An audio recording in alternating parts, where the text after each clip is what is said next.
Doré, beaucoup de femmes sont en concurrence avec leurs hommes.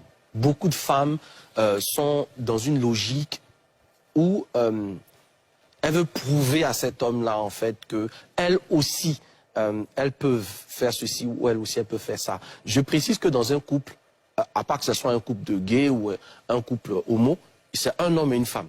Donc, s'il y a deux hommes dans une maison, forcément, il y a un qui va aller faire son foyer ailleurs.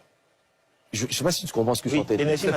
Trop de femmes, c'est tellement bien dit. Trop de femmes perdent leur féminité. C'est tellement bien dit que tu dois répéter. Trop de femmes perdent leur féminité à vouloir prouver à leur homme, à vouloir tenir tête à leur homme. Il n'y a pas une femme plus belle qu'une femme qui est douce. Douce dans sa façon de parler. Je peux dire, sans risque de me tromper, que si une femme sait utiliser la douceur appropriée, n'importe quel homme va lui manger dans la paume de la main. N'importe lequel. Donc tu parlais de comment faire tomber un homme, mais il faut savoir lui parler. Je l'ai dit, un homme c'est son ego. Si vous savez flatter son ego, vous l'avez déjà, d'une certaine façon. Un homme c'est quelqu'un qui a envie d'entendre les choses qui lui plaisent. Voilà. Maintenant, commence par les choses qui lui plaisent et ensuite dis-lui ce qu'il peut améliorer. Voilà. Commence par reconnaître ce qu'il a déjà fait de bien. Et ensuite, dis-lui ce que tu aimerais qu'il fasse encore. Mais tu ne peux pas venir t'arrêter de manière péremptoire devant le père de tes enfants, devant celui pour qui tu as jeûné et prié pendant des années, devant celui qui t'a sorti du célibat pour faire de toi une femme mariée, le regarder droit dans les yeux et lui dire, je ne sais même pas dans quoi je suis avec toi. Il y a des paroles qui, peut-être sous l'effet de la colère ou parce que, bon, on a envie de se le faire, machin, mais qui sont destructrices pour un homme. Et ça, les femmes devraient pouvoir le savoir. Il y a des choses que vous avez dites. Le temps est passé, mais l'effet de ce que vous avez dit n'est pas passé.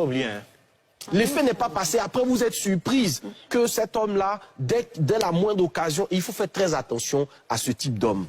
Les hommes qui traversent des moments difficiles. Les hommes qui traversent des moments financièrement difficiles. Les hommes qui ont perdu un emploi.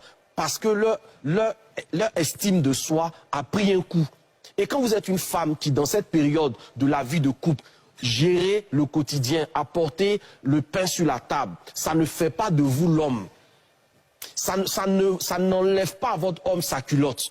Ça ne fait pas de vous le nouvel homme de la maison. Ce n'est qu'une étape transitoire. Dans ces périodes-là, il faut avoir une femme, grand F, pour être capable de donner de l'argent à son mari avec politesse, avec amour, avec respect, avec élégance. Il faut une femme, grand F, pour être capable de ne pas montrer à toute la maison que cet homme-là, il n'en vaut pas la peine. Et c'est la manière de gérer ces moments de désert là, avec votre homme qui fait que lorsqu'il sort de cette situation, il réalise qu'il n'a pas eu tort de vous avoir. Mais beaucoup de femmes vont vous dire, oui, j'ai été sa femme de galère. Non, il y a la femme de galère, il y a la femme dans la galère. Il ne faut pas confondre les deux. La femme de galère l'a soutenu, elle a été présente. Elle n'a pas cessé de le voir comme l'homme héros, l'homme roi qu'il est censé être. La femme dans la galère, c'est celle qui lui a rappelé chaque jour qu'il était dans un moment difficile et que, bon, à la limite, on fait comment? On va faire comment? Ta respiration même là, ça parle plus que tes mots. Elle a fait... Non, c'est ça en fait. Donc au final, si cet homme-là sort de sa situation, mais s'il a plus de moyens, il vous dira la vérité. Tu veux pas qu'on parle de ça? De quoi? Tu veux parler de quoi? Mais toi aussi. De quoi? Mais vous tous, c'est basique. Non, c'est pas basique. La mauvaise sexualité fait que des hommes quittent des femmes. Ça c'est toi. Mais comment c'est moi? Ok, ça